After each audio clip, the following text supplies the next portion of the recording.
Buenas tardes con todos y con todas. Bienvenidos a este ciclo de conferencias internacional que se titula Hacia la visibilización colectiva e individual de pueblos indígenas y afrodescendientes ante el Estado, censo y registros públicos. En esta ocasión, el IDS conjuntamente con el apoyo y la generosidad del tiempo de algunas autoridades y funcionarios de internacionales que traemos, vamos a dar a cabo este ciclo de conferencias que tiene la finalidad sobre todo de promover un diálogo interdisciplinario, intercultural entre los distintos actores que forman parte de la misma problemática con miras a aportar en la búsqueda de soluciones conjuntas para dar visibilidad y efectividad a los derechos colectivos e individuales de los pueblos indígenas y afrodescendientes en la región. El IDS se suma a estos esfuerzos desde su línea de la pedagogía del encuentro. ¿Y por qué estamos tomando este tema de la visibilización colectiva individual? Bueno, fundamentalmente porque, como sabemos, este año se está dando, el Estado ha dado un decreto supremo, el 063-2024 de la PCM, en la que se señala que va a hacer el censo. Generalmente el censo son a los 10 años, pero esta vez lo van a hacer.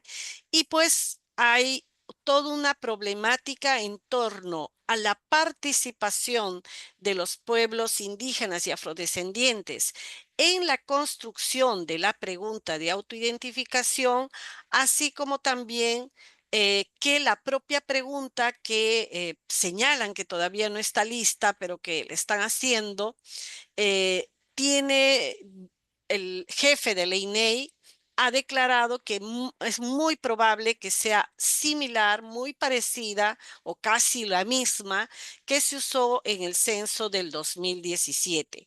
Y el censo del 2017, la pregunta tenía la problemática, muchas problemáticas.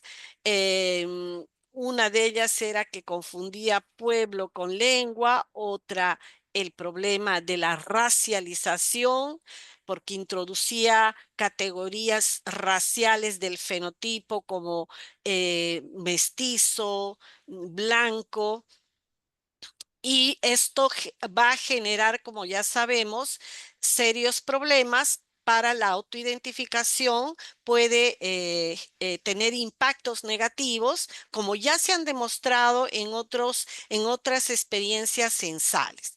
Entonces, lo que ahora queremos hacer en este día, hoy, en este ciclo de conferencias, les voy a presentar yo a las dos personas que van a darnos las experiencias que han tenido en sus propios países y que, bueno, tenemos les agradecemos desde ya la generosidad por darnos este tiempo.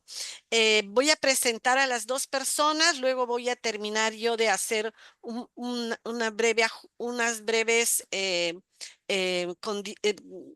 señalar unos breves puntos y de ahí pasaremos primero a la doctora Marta Antúnez y luego al señor Wilson Herrera. Entonces, voy a presentar. mm,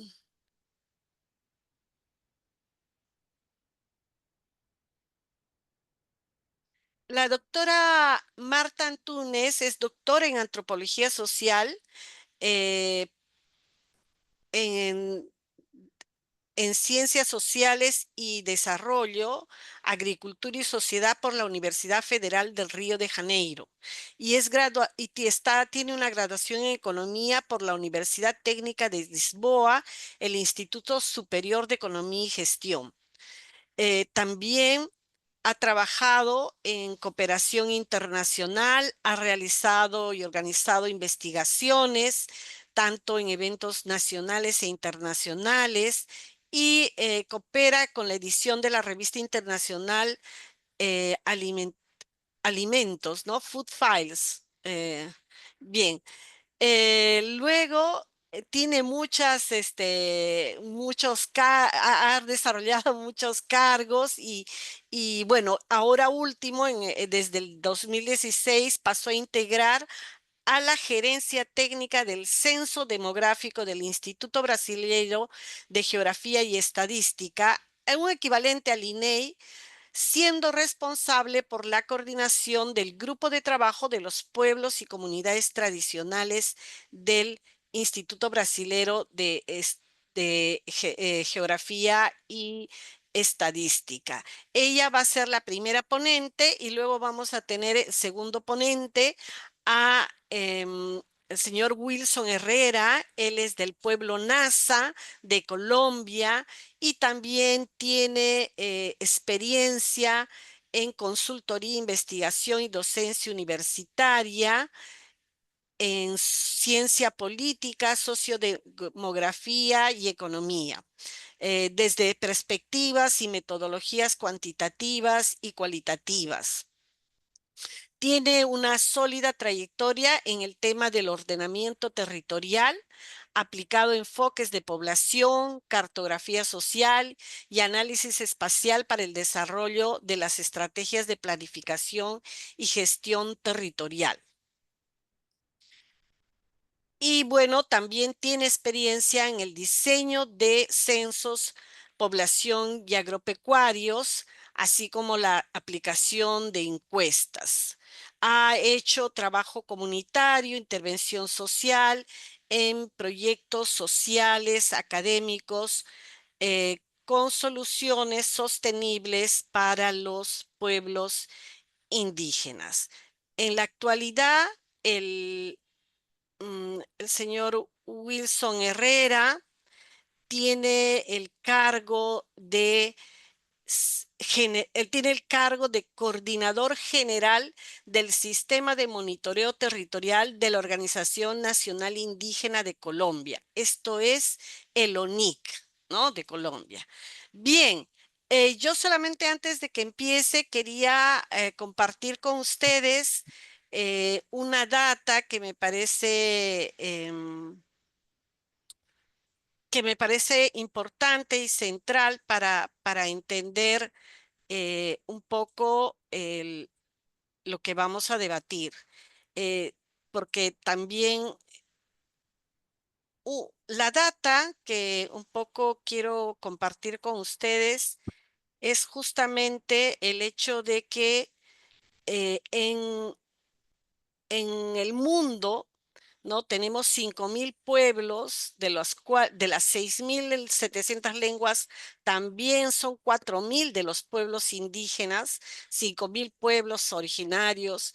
En América Latina se calcula que hay 826 pueblos indígenas, que equivale a un 10.4% de la población, unos 58 millones 500 mil. Y luego en Perú tenemos 48 lenguas y 55 pueblos. También para que puedan ver, aunque justo estas estadísticas que las coge la CEPAL, la ONU, el Banco Mundial, ahí se tiene que afinar la data justamente por lo que vamos a debatir, la pregunta de autoidentificación. Sin embargo, así todo en la data está que Perú, Bolivia, México, Guatemala son los países en América Latina que más población o más personas se han autoidentificado como pueblos indígenas. Y en el caso de los afrodescendientes, según la ONU, aproximadamente 210 millones viven en las Américas de afrodescendientes, ¿no? O sea, un 20% de la población. Y como sabemos, los estados tienen estos instrumentos que les obliga a cumplir los derechos de los pueblos indígenas y afrodescendientes. Entonces, ¿cómo los estados pueden saber cuántos son, dónde están, cómo viven los pueblos indígenas y los pueblos afrodescendientes? Pues definitivamente tiene que ser a través de los censos. Los censos y a través de la pregunta de la autoidentificación, los estados podrían identificar los pueblos indígenas y los pueblos afrodescendientes y con ello cumplir sus sus derechos o implementar los derechos que tiene como obligación. Y solamente para terminar, voy a decir un par de cositas que es bien importante de dónde nace esa pregunta de la autoidentificación. El convenio ya le dice al Estado, oiga, señor Estado, ¿usted cómo va a identificar dónde, cómo están, cuáles son los pueblos indígenas o quiénes son o quiénes pertenecen a pueblos indígenas? Y por eso le da el convenio en su artículo primero, 1A, 2 y 1B2 los criterios de autoidentificación o los criterios de identificación que el Estado debería aplicar para reconocer un pueblo indígena o un pueblo afro. Cuando se trata del pueblo indígena es que se distingan de otros sectores de la población y que obviamente tengan y que practiquen o estén regidos por sus propias costumbres, tradiciones o una legislación parcial por toda, total o parcialmente. Ya sabemos que parcialmente es porque han vivido una historia de colonización, de invasión y pierden pues muchas de sus costumbres o pierden muchas de sus formas de tradiciones. Entonces, eso es importante. Y la conciencia se refiere a que ellos apunten a esa distinción. En el caso de los pueblos indígenas, es que desciendan de poblaciones que estaban anteriores al Estado o que de las actuales fronteras y que conserven totalmente otra vez o parte de sus instituciones sociales, económicas, culturales, políticas, como dije, o parte de ellas. Y obviamente que la conciencia de su identidad no es que significa que se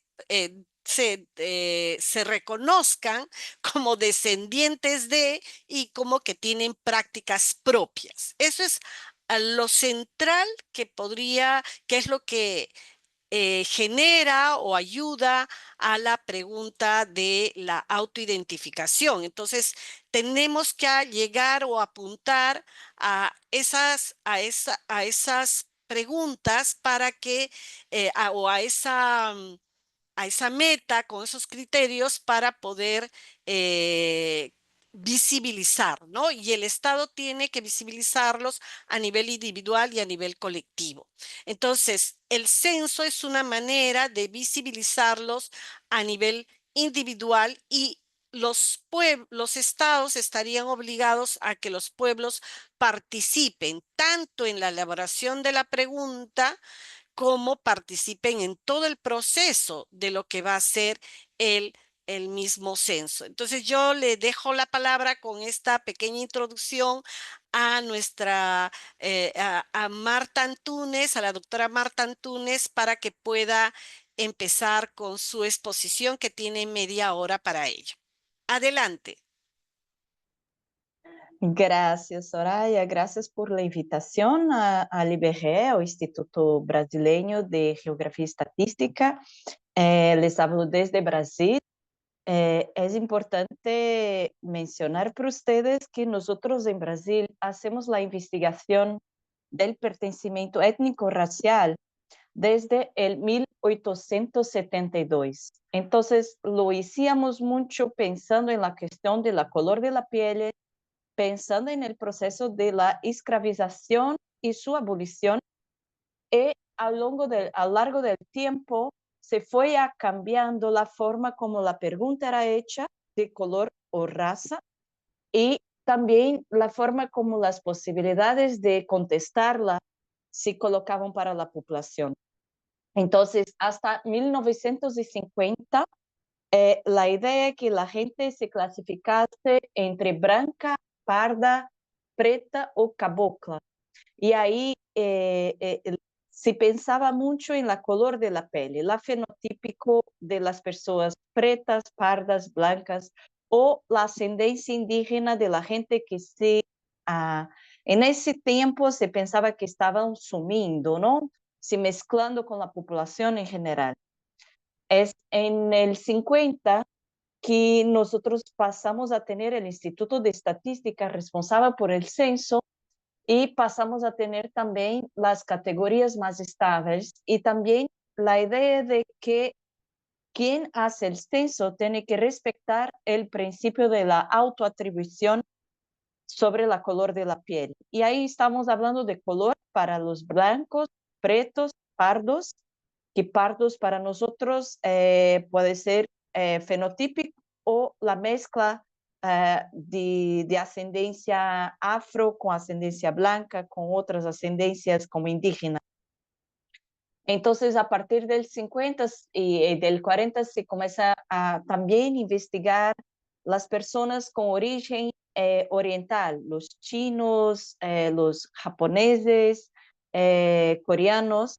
Entonces, eso se va avanzando hasta que el 1991 los pueblos indígenas acá en Brasil hacen una movilización muy larga fruto de la Constitución Federal de Brasil de 1988, donde los derechos indígenas son reconocidos. Entonces, se hace una movilización muy grande para que la población indígena pudiese se autoidentificar en el censo. Y eso ocurre por la primera vez en 1991, donde la pregunta ¿cuál tu color? Pasa a ser ¿cuál tu color o raza? Entonces pasa a ser blanca, preta, amarela, parda, indígena. Y ahí la gente se ha demandado entrar en esta pregunta con una opción de respuesta. Importa también decir que desde el 91 que las opciones de respuesta para la pregunta ¿cuál tu color o raza? Son estas: blanca, preta, amarela, parda, indígena. La diferencia es que hasta el 2000 la pregunta sobre color o raza, sobre pertenecimiento étnico racial, se hacía solamente en la muestra, o sea, ella no era aplicada para toda la población residente en el país. Eso se cambió en 2010, cuando en el censo demográfico de 2010 se pasó a hacer la pregunta para todos como se dice en castellano, domicilios, para todos los lugares donde había personas residiendo. Entonces, con eso, pensando en los pueblos indígenas en Brasil, que es una realidad quizás un poco diferente, nosotros tenemos menos de 1% de la población brasileña como indígena, pero tenemos 305 etnias indígenas. O sea, tenemos 305 pueblos indígenas diferenciados, pero una porción baja de la población brasileña como un todo.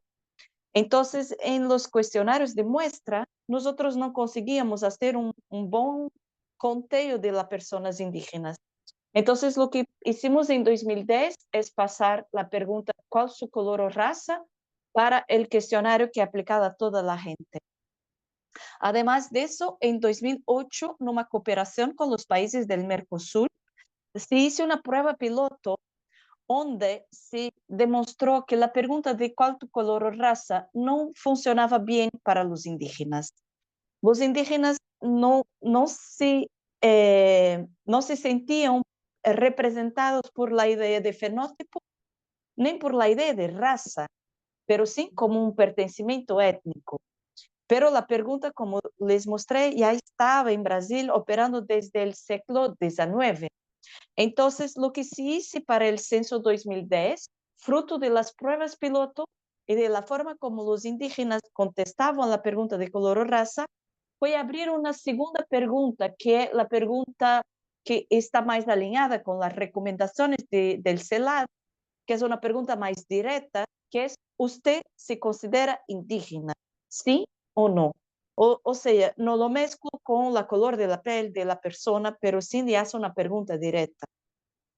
Entonces, en 2010, esa pregunta fue aplicada apenas en las tierras indígenas oficialmente reconocidas por el Estado brasileño. Esa segunda pregunta. Y a partir de eso, la gente que se ha declarado de color o raza indígena o que se ha declarado que se considera indígena, nosotros hicimos entonces por la primera vez en los censos la investigación de cuál su etnia o cuál es el pueblo a que pertenece. Y también si habla la lengua indígena y si sí, cuál cuál es la lengua que habla y además se fala el portugués. Entonces, eso fue lo que pasó en 2010 y cuando nosotros empezamos a preparar el censo de 2022, acá en Brasil nosotros tenemos un órgano responsable por la política indigenista, que es la FUNAI, Fundación Nacional de Pueblos Indígenas, y nosotros tenemos también dentro de la salud una Secretaría Nacional especializada en la salud indígena, que es la CESAI, y la FUNAI y la CESAI habían ya trabajado con las organizaciones indígenas hace bastante tiempo.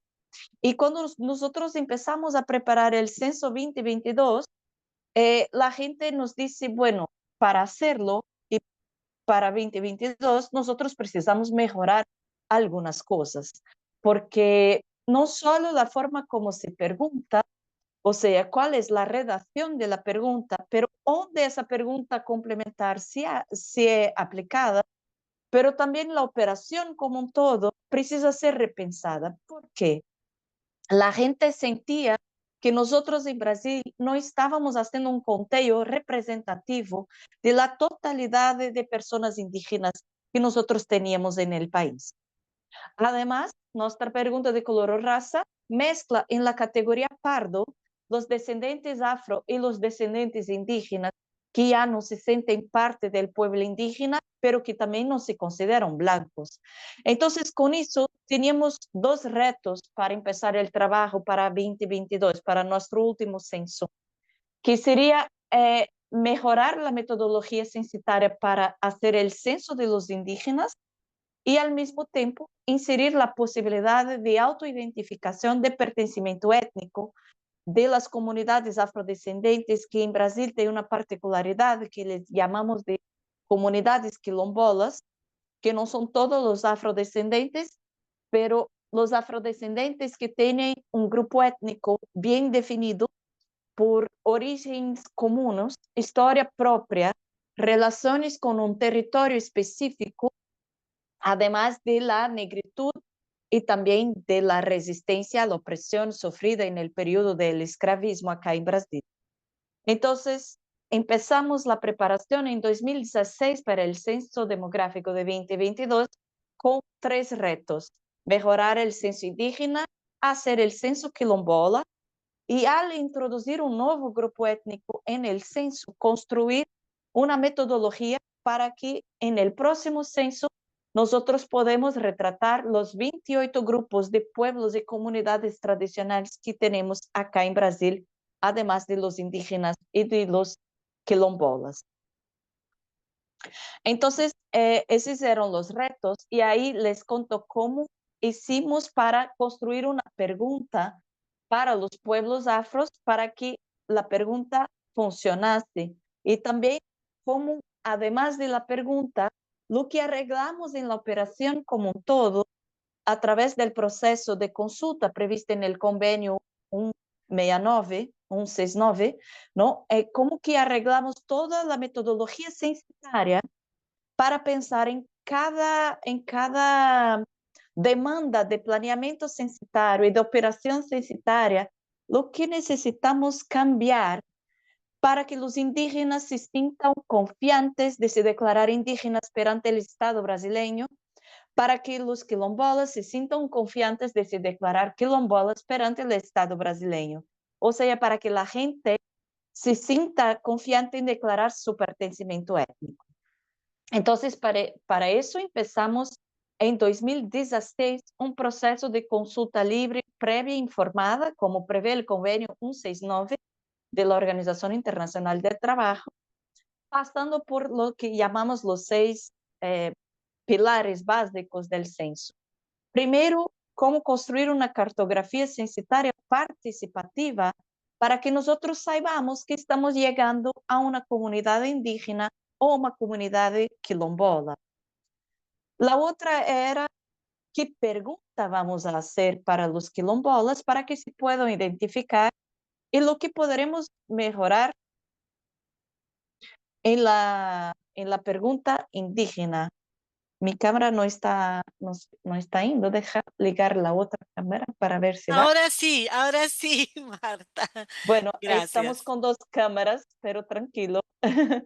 Eh, entonces, en los cuestionarios que llamamos, ¿qué preguntas vamos a hacer para mejorar la investigación de los indígenas y cómo introducir un nuevo grupo étnico en la investigación? ¿Qué pregunta hacerle? Y bueno, los otros cuatro pilares no me voy a detener tanto, pero para armar una consulta con las poblaciones indígenas y con las poblaciones quilombolas, tenemos que tener certeza de que estamos garantizando que los acuerdos de consulta se van a cumplir por todas las equipes censitarias. Estamos hablando de más de 160,000 personas en el territorio nacional. Entonces, armamos también una capacitación, una formación de nuestros equipos que consideraba que si estamos yendo por un local señalado, que sabemos que es una comunidad o una aldea indígena o una comunidad quilombola, la gente que va a trabajar allá tiene un día adicional de formación para se preparar para eso.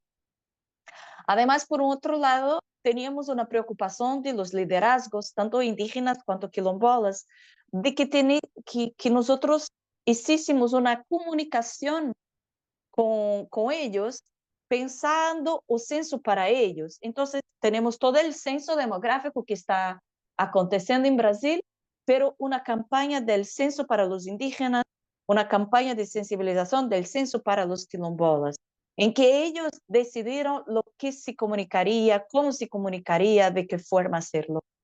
Bueno, la operación también es diferenciada, les voy a contar un poco cómo lo armamos, pero la idea es que la consulta no logramos hacerla solo nacionalmente.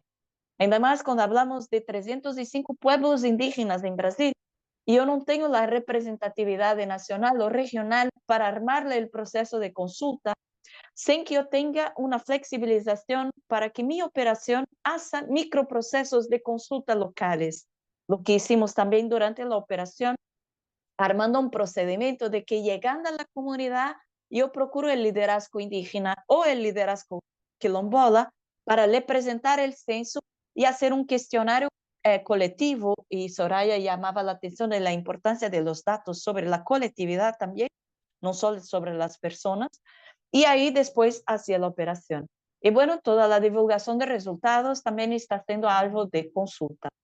Entonces, para entenderlo un poco, los indígenas nos han solicitado en consulta que la pregunta de color o raza no era suficiente para poder retratar a todos los indígenas, tanto que en 2010 teníamos 890,000 indígenas contados por el censo y que era necesario ampliar la segunda pregunta, aquella que abre caso la persona no se identifique como indígena en la color o raza. Entonces armamos en consulta que esa segunda pregunta más directa, objetiva y alineada con los principios de la CELAC, que usted se considera indígena, sería aplicada a toda la gente que residís en localidades indígenas, aldeas, comunidades, lo que sea, a un agrupamiento de gente indígena, siempre que estuviera allá y la persona no se declarase indígena, en la color o raza aplicaríamos esa pregunta, que para los indígenas es una pregunta mejor do que tener la opción solamente dentro de la pregunta generalizada, que es de fenótipo. Además, para los quilombolas, nos han pedido un montón de cosas, pero nos han pedido un test con 3 preguntas. Entonces, para armar la pregunta quilombola, a través de los procesos de consulta, previa a la primera consulta que hicimos con ellos, nosotros llevamos a campo 3 preguntas. Una pregunta que se parece con la de México, sobre afrodescendentes, que es de acuerdo con tus creencias, tradiciones y costumbres, ¿te consideras quilombola? La segunda pregunta es, ¿alguien acá en el lugar es quilombola? Si sí, ¿quién? Y la tercera pregunta era, ¿ustedes se consideran quilombola?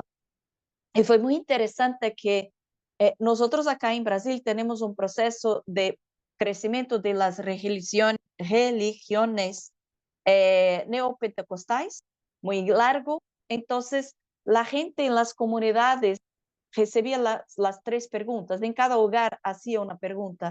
Y lo que verificamos es que la pregunta sobre creencias, costumbres y hábitos sí quedó muy asociada a la religión de matriz africana, que acá en Brasil es muy fuerte, y la gente se quedó confusa porque sí son quilombolas, pero no practican la religión de matriz africana.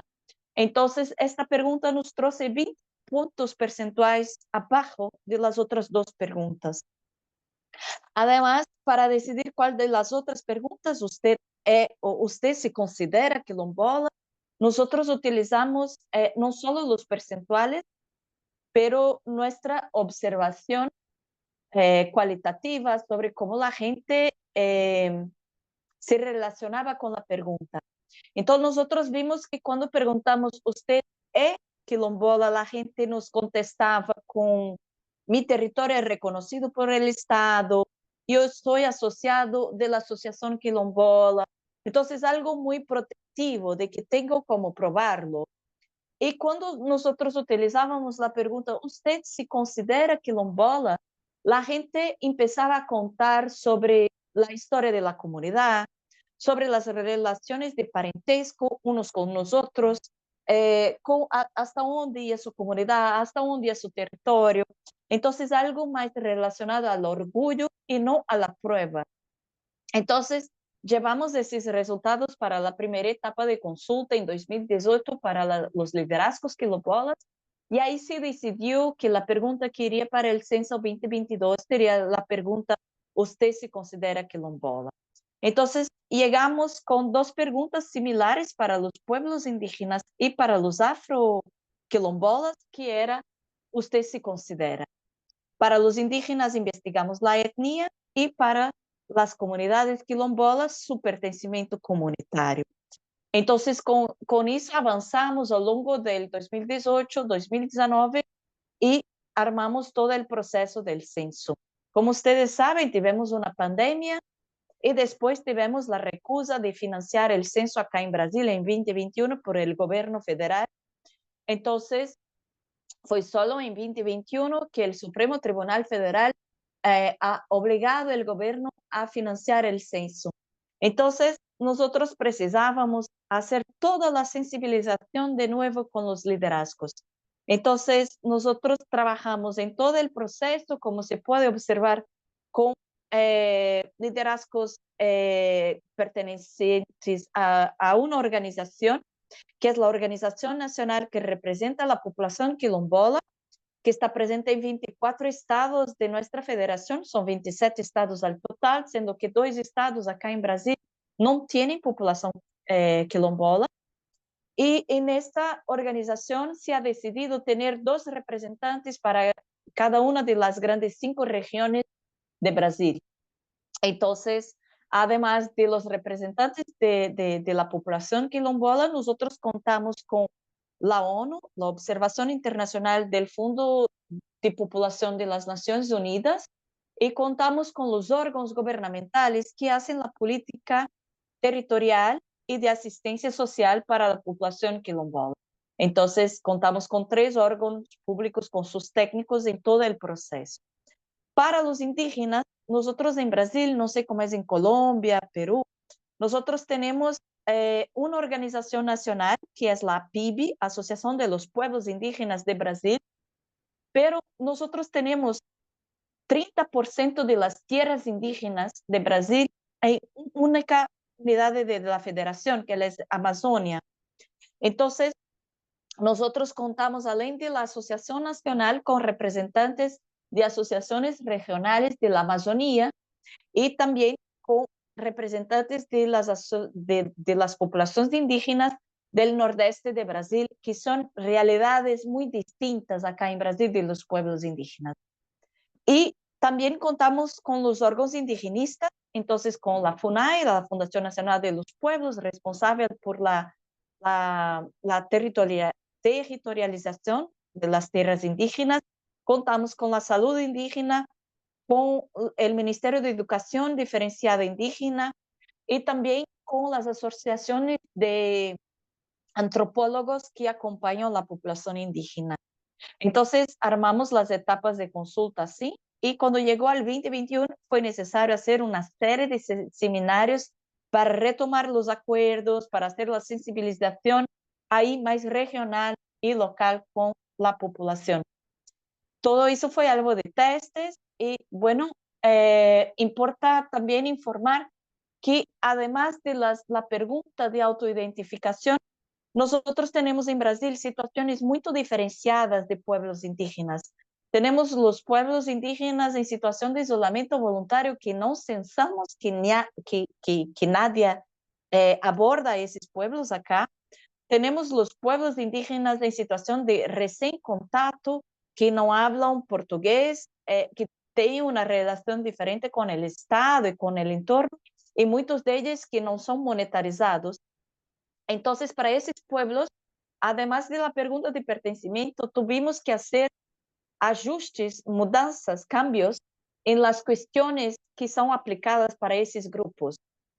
Nosotros también tenemos en Brasil, con la situación de migración reciente de Venezuela a Brasil, un conjunto muy grande de migrantes indígenas en situación de abrigamiento, donde nosotros también tivemos operaciones diferenciadas para garantizar que las preguntas iban a funcionar. Una preocupación muy grande para nosotros es que la pregunta se considera indígena fosse aplicada em todos os abrigos, em todas as localidades de imigrantes indígenas, como São Paulo, etc.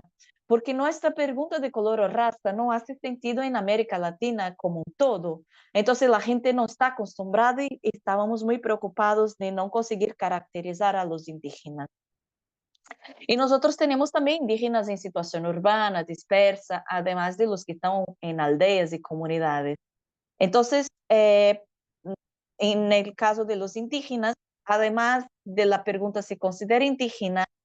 Nosotros abrimos una excepcionalidad de que el hogar, el que nosotros llamamos de domicilio, pueda no tener paredes no sé si comprenden, la lateral de las habitaciones, Sí, porque sí, porque caso contrario, no son domicilios, entonces no son conteados para el censo.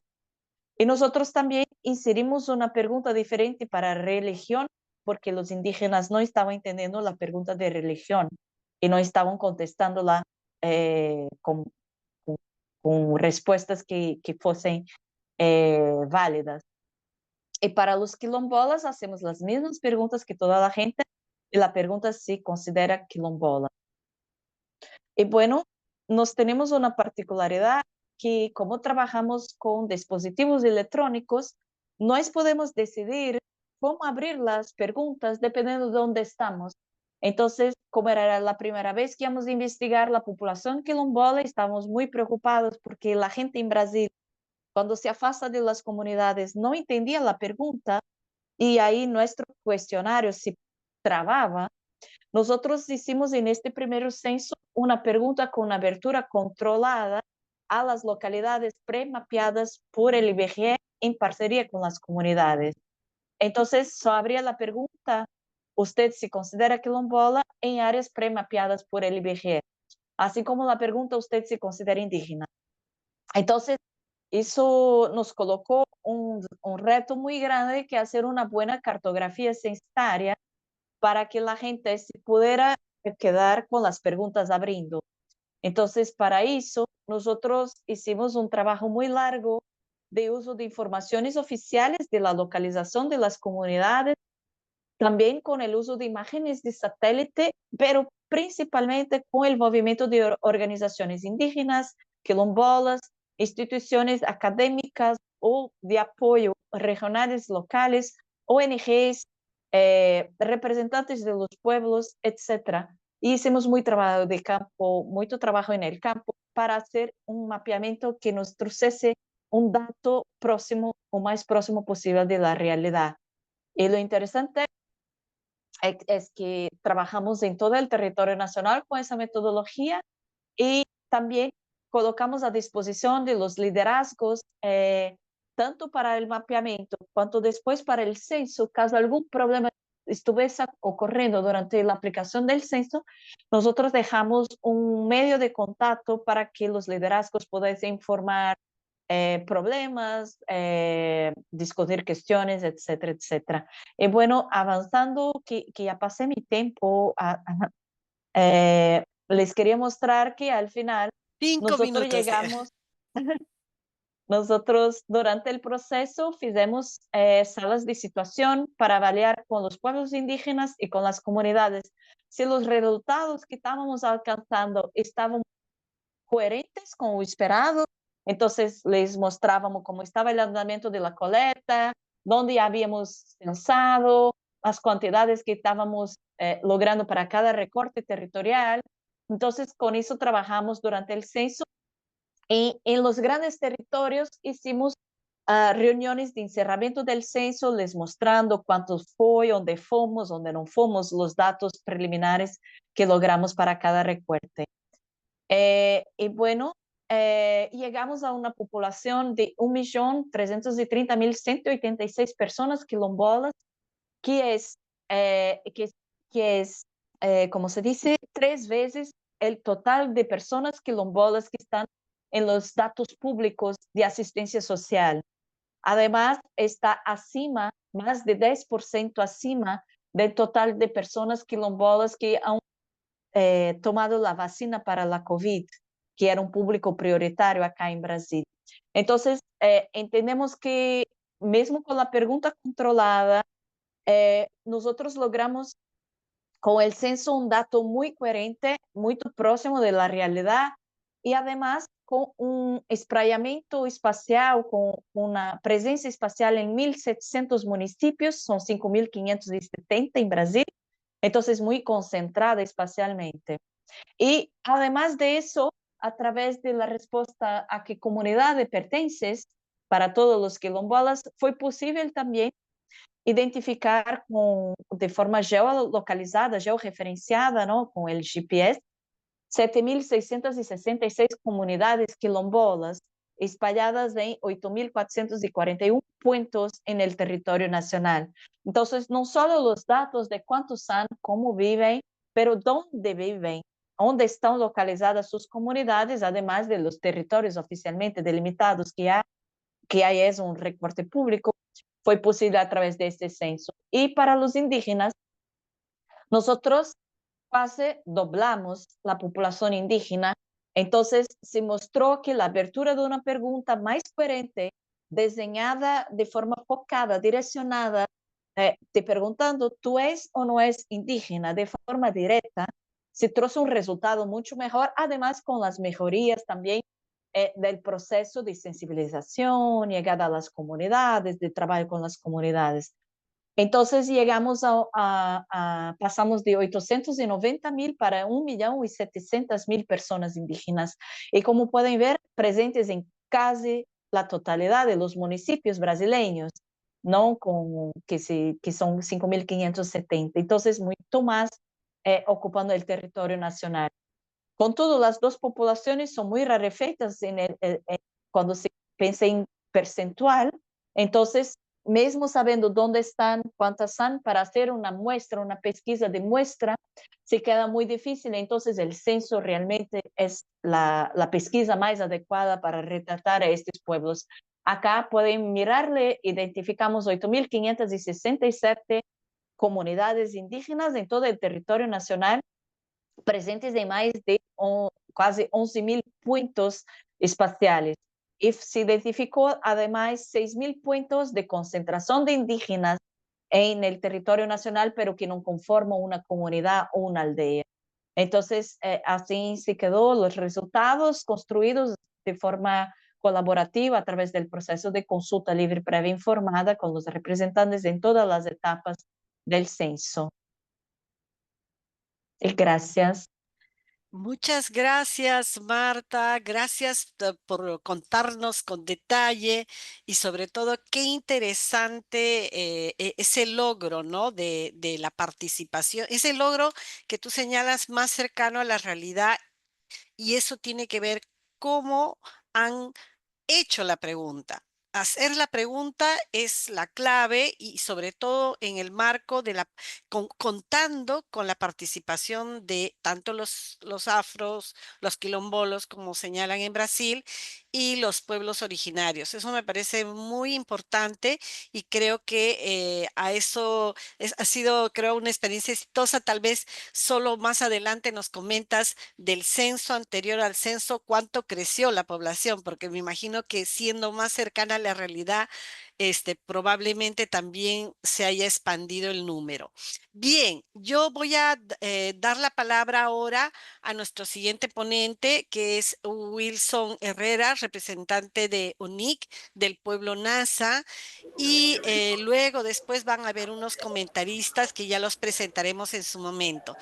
Muchas gracias y adelante, Wilson, te damos la palabra. Sí, buenas tardes, por favor me confirman si me escuchan. Sí, se te escucha y también vas a tener media hora para tu ponencia, Bueno, Wilson. perfecto, entonces trataré de ser muy breve en contarles pues cuál ha sido la experiencia de los pueblos indígenas de Colombia. Eh, este ejercicio básicamente empezó, esta interlocución entre los pueblos indígenas y el Estado colombiano empezó alrededor de 1993, unos primeros acercamientos entre el Instituto Nacional de Estadística, DANE, y las organizaciones representativas de los pueblos indígenas. En ese año, en el 93, digamos, se hizo un acercamiento con algunos líderes representativos de los pueblos indígenas y efectivamente pues se incidió de manera muy tangencial en lo que fue la configuración del proyecto censal. Ya para el año 2005 tuvimos la oportunidad de construir, digamos, un comité de análisis y de interrelación con el Departamento Nacional de Estadística y empezamos a perfilar de una mejor manera cuál debería ser esa pregunta que efectivamente diera cuenta de la mejor manera desde su fraseo, la construcción y demás, que diera cuenta de la mejor manera o captara de la mejor manera esa identidad o identificación étnica de los pueblos indígenas de Colombia. Tendrán que conocer ustedes que en Colombia hay 115 pueblos indígenas que habitan Colombia, de los cuales 108 son pueblos nativos. Eh, ya para el 2013 se presentó la oportunidad de realizar un censo nacional agropecuario. Ese censo nacional agropecuario, pues en Colombia habían pasado alrededor de 43 años sin haberse realizado el censo. Entonces, toda la zona rural de Colombia, el 33% del área, digamos, del área total de Colombia, son considerados territorios indígenas. Nosotros los conocemos como resguardos. Y entonces, pues el Estado colombiano se vio en la necesidad de sentarse por primera vez de manera amplia y concertada a darle salida a un proceso de consulta previa, libre e informada, como sucedió en Brasil, como nos acaban de contar. Y se hizo ese ejercicio a través de cada una de las organizaciones representativas, teniendo en consideración su ámbito de inferencia o lo que nosotros conocemos como ámbito territorial, es decir, donde las organizaciones tienen trabajo, donde tienen sus filiales, cómo están organizados, qué pueblos son los que pertenecen a estas organizaciones, y salimos a hacer un ejercicio primero de socialización de lo que era el proyecto censal. Se retroalimentó ese proyecto censal, en este caso agropecuario. Se introdujeron elementos relacionados también con la identificación étnica y tuvimos, digamos, un ejercicio de actualización cartográfica muy importante.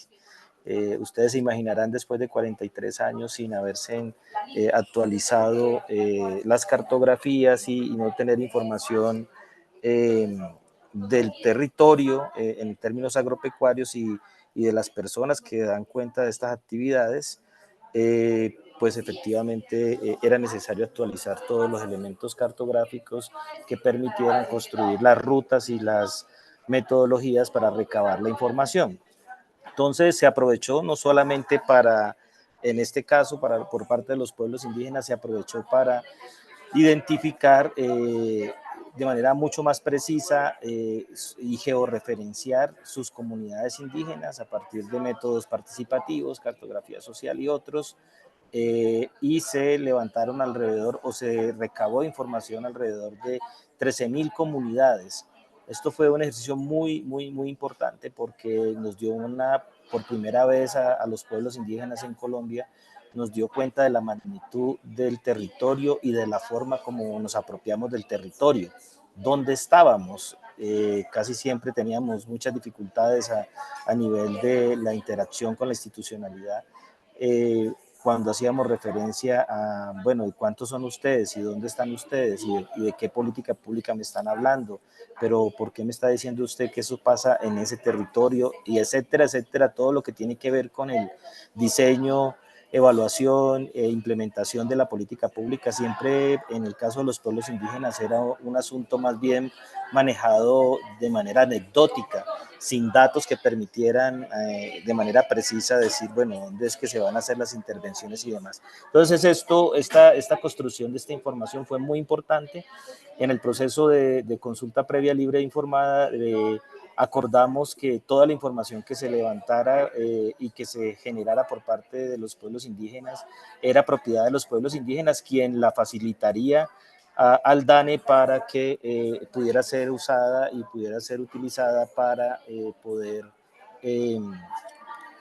para poder hacer el operativo, pero también para poder, digamos, pensarse otros ejercicios que tuvieran que ver con los temas relacionados con estadística y levantamiento de información. Entonces, ese Censo Nacional Agropecuario fue un primer momento donde rompimos entre la institucionalidad y nosotros rompimos como los temores infundados que existían alrededor de que la consulta previa no aplicaba a este tipo de instrumentos, a este tipo de operativos de recolección de información, porque no afectaban directamente a los pueblos indígenas. Logramos, digamos, mediante el diálogo y la concertación, sensibilizar a la institucionalidad colombiana para que entendiera que sí, que este tipo de ejercicios de censos del orden nacional y levantamiento de información estadística sí afecta positiva y negativamente en algunos momentos a los pueblos. Entonces sí era objeto de consulta y se rompió, digamos, como con el temor de que la consulta fuera a parar los procesos tan importantes como los que tiene que desarrollarse cuando se levanta información censal. Entonces fue muy interesante este primer momento. A partir de allí ya nos preparamos para el censo 2018, que es el último censo que nosotros hicimos.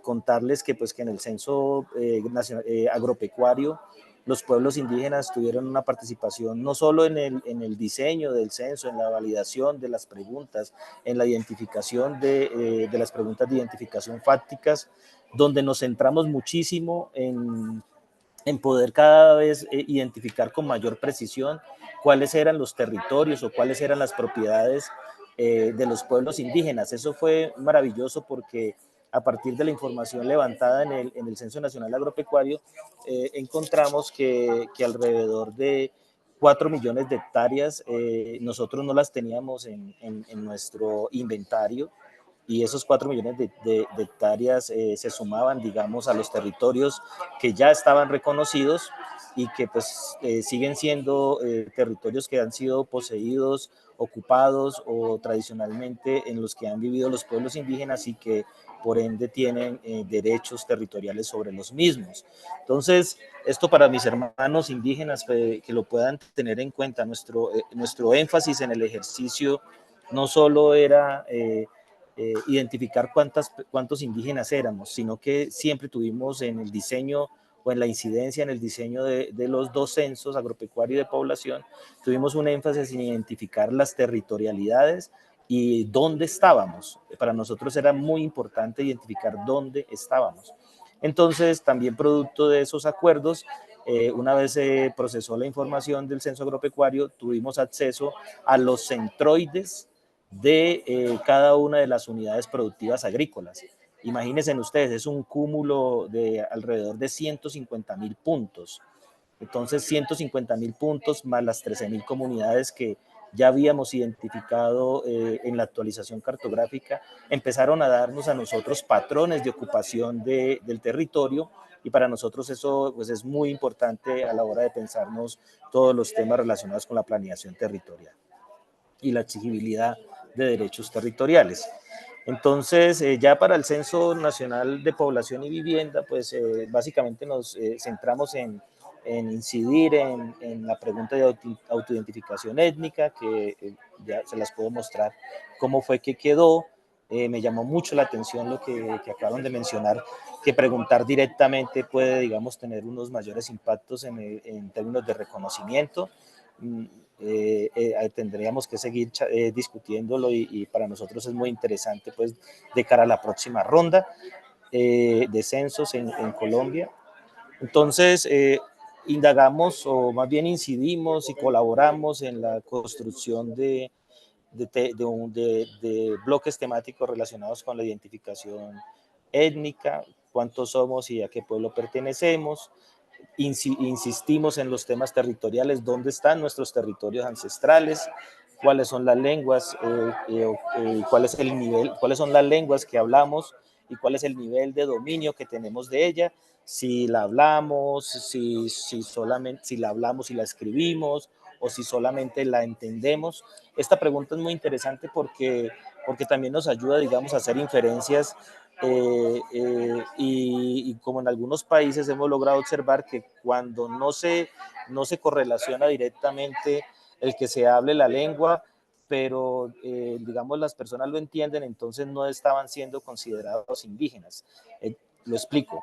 En algunos países entendemos que las personas se identificaban como indígenas, pero cuando respondían que no hablaban la lengua, entonces, digamos, no eran contados o no eran considerados indígenas. Nosotros, digamos, matizamos un poco más esto y nos permitió tener una idea más amplia desde, digamos, de toda esta población indígena que hoy día, por ejemplo, solamente entiende su lengua, no la habla, no la escribe, pero la entiende porque es la lengua de su padre, de su madre, y lo aprendió, digamos, en el seno de su familia, de su tulpa, de su tul.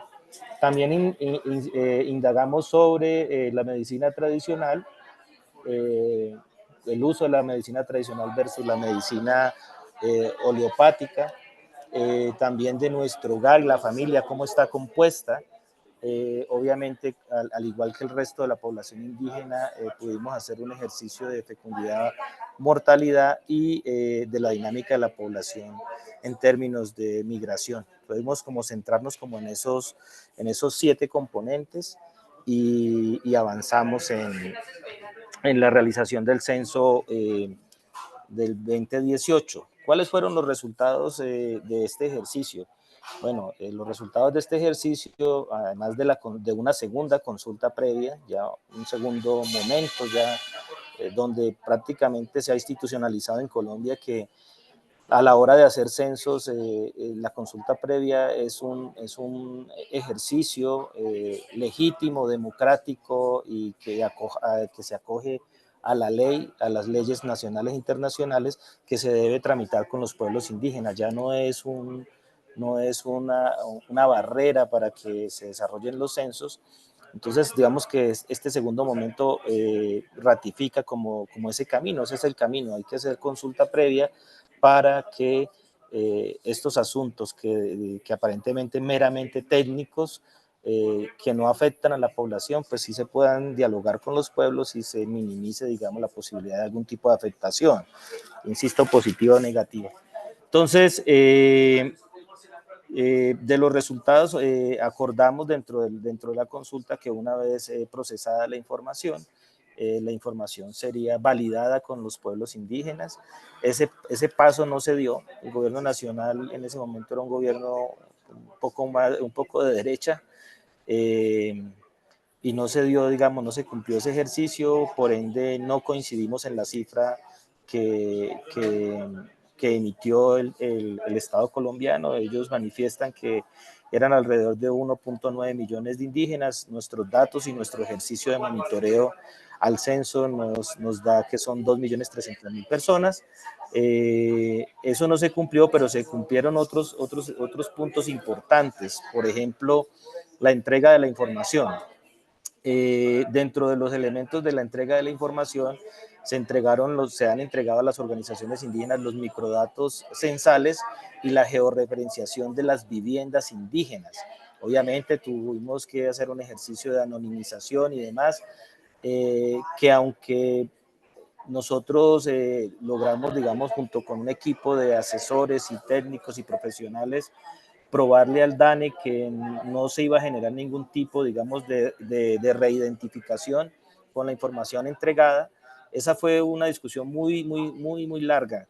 Sin embargo, se logró superar, se entregó una información valiosa para nosotros de un cúmulo de puntos de viviendas donde habitan, al menos, no, donde habitan familias indígenas, y en ese ejercicio ya pasamos de 150.000 puntos de predios posibles a encontrarnos con un cúmulo de 254.000 viviendas indígenas.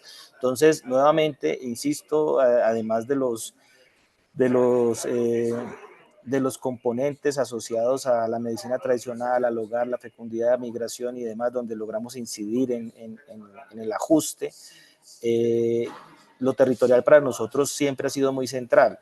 Entonces ya ahora tenemos un mapa mucho más claro de lo que es nuestras territorialidades y producto de ese ejercicio, eh, pues pudimos dar un siguiente paso en otro tipo de censo. Ya no es un censo de población como tal, sino que es un censo de predios. No estoy seguro cómo lo conocen ustedes en Brasil y en Perú. Nosotros le llamamos predial. Es otro tipo de censo. En Colombia se le conoce como catastro multipropósito. Entonces, logramos abrir la discusión del catastro multipropósito y ya les contaré un poco, antes de cerrar, algunos resultados de poder mantener ese enfoque territorial.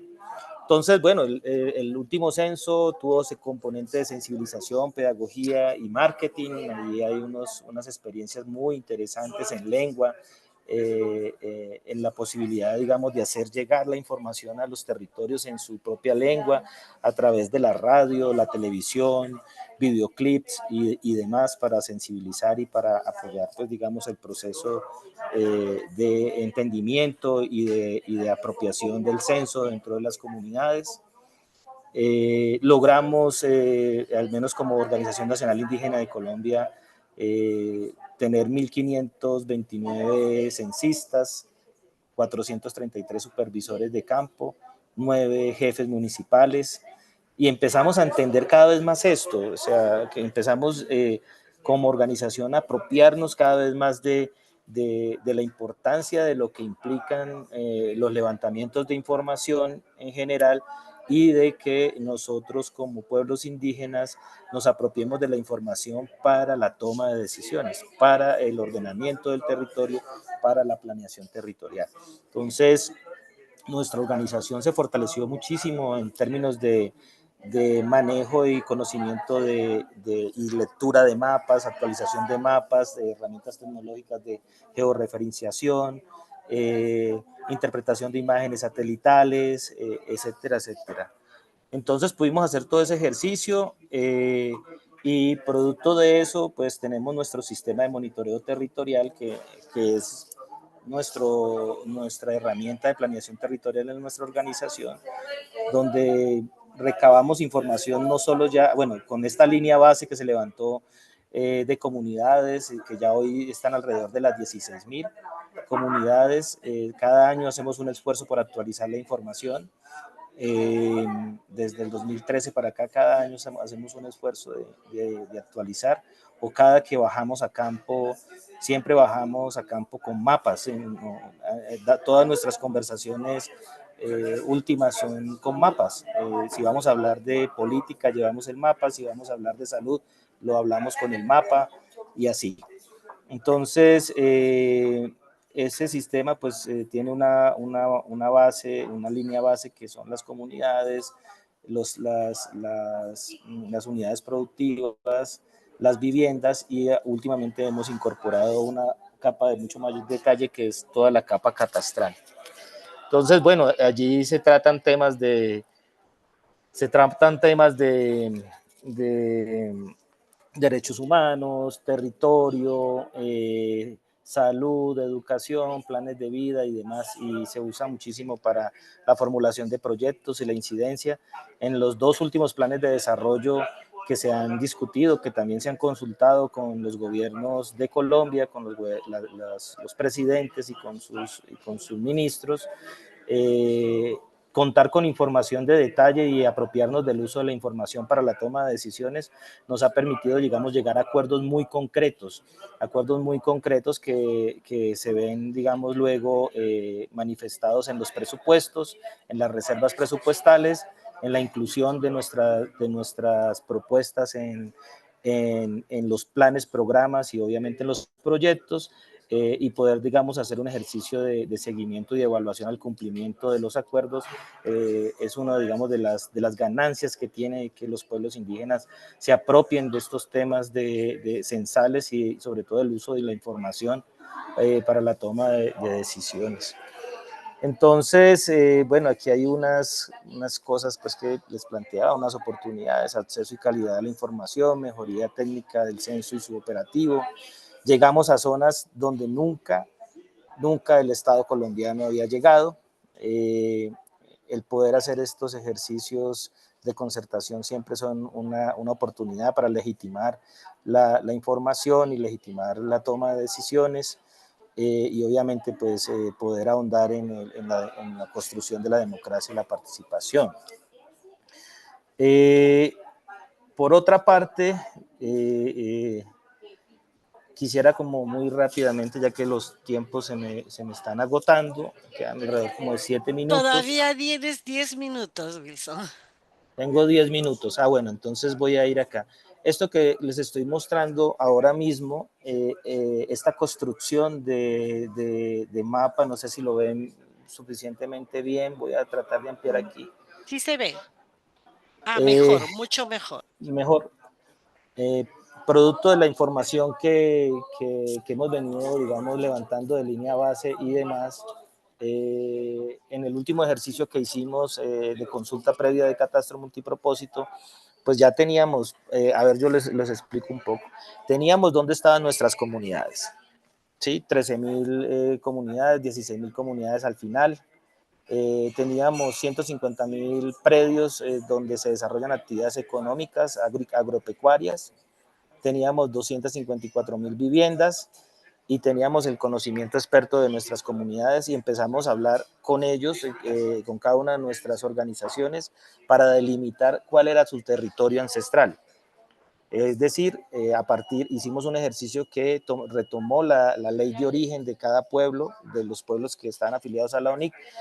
Alcanzamos en este momento a actualizar 43. Y tomando la ley de origen, ¿sí? ¿Cuál es la ley de origen de este pueblo? ¿Cuál es su, llamémoslo, no me gusta decirlo así, pero digamos, el mito fundacional y su cosmovisión? Prefiero la ley de origen que los dos anteriores. Logramos, junto con un ejercicio cartográfico, reconstruir desde dónde hasta dónde va su territorio ancestral y por qué. ¿Cuáles son esos hitos que demarcan ese territorio ancestral? Y logramos identificar este ejercicio. Esto tiene una connotación muy importante, porque en Colombia la normatividad reconoce estos territorios ancestrales y son, digamos, objeto de una especial protección, ¿sí? Entonces, cuando hay un territorio ancestral, por ejemplo, y hay una solicitud de ampliación o de constitución, o se va a hacer un proyecto del orden económico o vial o lo que sea, es necesario pues de que se tenga en consideración cuáles son los propietarios de esos territorios, ¿sí? Entonces logró hacer este ejercicio, se identificaron apenas 72 mil millones de hectáreas que están marcadas por donde habitan y donde perviven los pueblos indígenas de Colombia, y esto ha sido maravilloso. Al final del ejercicio pasamos de 4 millones de hectáreas que hoy no están reconocidas como territorios indígenas. Hay 13 tipologías de territorios aquí en Colombia. Pasamos a 6 millones de hectáreas. Y esto es muy interesante porque son elementos que sirven para inclusive dar discusiones en el seno del Senado de la República. Cuando hablamos o discutimos asuntos de gran envergadura como la reforma rural, o cuando hablamos de hasta dónde debe ir o no la frontera agrícola, cuáles son las zonas de amortiguación, de conservación, etcétera, etcétera, etcétera. Y todo esto también nos ha servido para, últimamente, de cara a la COP, logramos utilizar toda la información recabada en la línea base, cruzarla con otras informaciones del orden de inventarios de biodiversidad y probar pues hipótesis que eran hipótesis sobre los territorios indígenas son los mayormente conservados a nivel del mundo. Pues logramos ver que, por ejemplo, para el caso de Colombia, más del 60% de la biodiversidad está en los territorios indígenas versus otros territorios donde no prevalecen las poblaciones indígenas. Y hay muchos ejemplos en términos de biodiversidad, de dónde nacen los ríos, o sea, cuáles son esos servicios ambientales que los pueblos indígenas o servicios que, sí, llamamos los servicios ambientales que los pueblos indígenas por su ley de origen han venido conservando y le proveen al resto del Estado colombiano. Entonces, estamos avanzando en este momento con nuestro ejercicio, nuestra búsqueda es continuar avanzando en que este tipo de estos posibles intangibles que no son tan intangibles, ustedes saben que pues el agua es el agua y nosotros sabemos que más o menos el 75% de los ríos nacen en territorios indígenas. Entonces, en Colombia, en el caso de Colombia. Entonces, estos no son intangibles, más bien estos aportes que hacen los pueblos indígenas al resto de la nación, normalmente no son reconocidos, no son contabilizados. Y a los pueblos indígenas siempre se les ha mirado en Colombia desde hace 200 años, desde que nos constituimos como una república, se les ha mirado como que somos solo los que pedimos. Nosotros solo pedimos y pedimos y demandamos que se nos den derechos y demandamos que se nos cumpla con nuestros derechos como ciudadanos y derechos territoriales ancestrales, sino que lo que queremos llegar a probar es eso, que nosotros no solo ejercemos una ciudadanía activa, sino que también aportamos y aportamos en una cuantía bastante importante para el Producto Interno Bruto de Colombia y para la vida de nuestro país.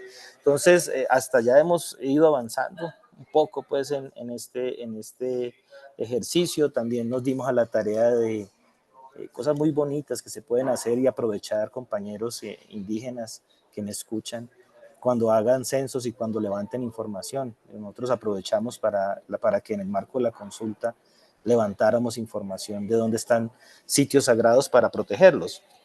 Entendemos que hay unos temas de lo sagrado que uno no debe decir, obviamente no son puntos precisos, exactos, donde están esas deidades o donde están nuestros sitios de poder, sino que son sitios que nos permiten a nosotros ir delimitando cuáles son esas responsabilidades, derechos, restricciones que tienen esos sitios.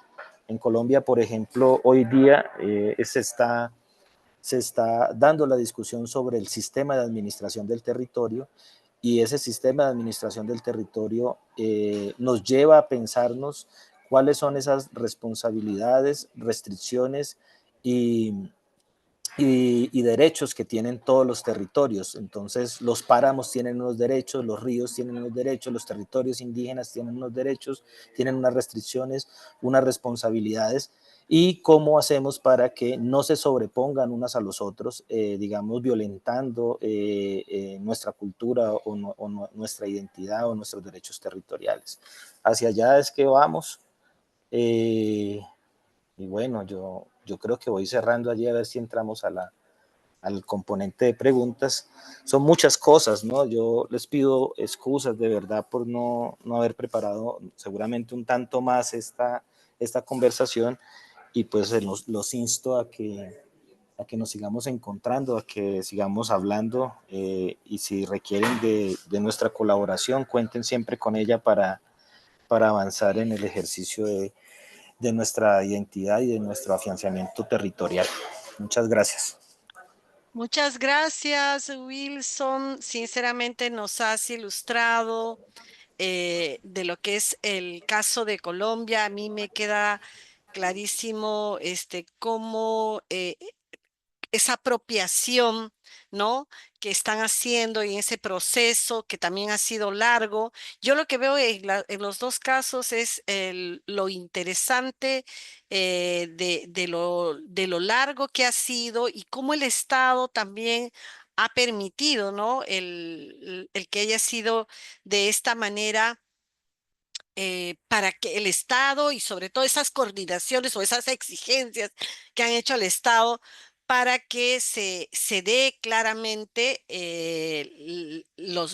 la participación, la propuesta, ¿no? Ese proceso que realmente me admira porque acá en Perú no ha pasado eso y creo que los pueblos y todos nosotros debemos buscar que eso se dé. Bien, entonces yo voy a dar la voz a los comentaristas, que también les agradecemos su tiempo, su generosidad y que están acá.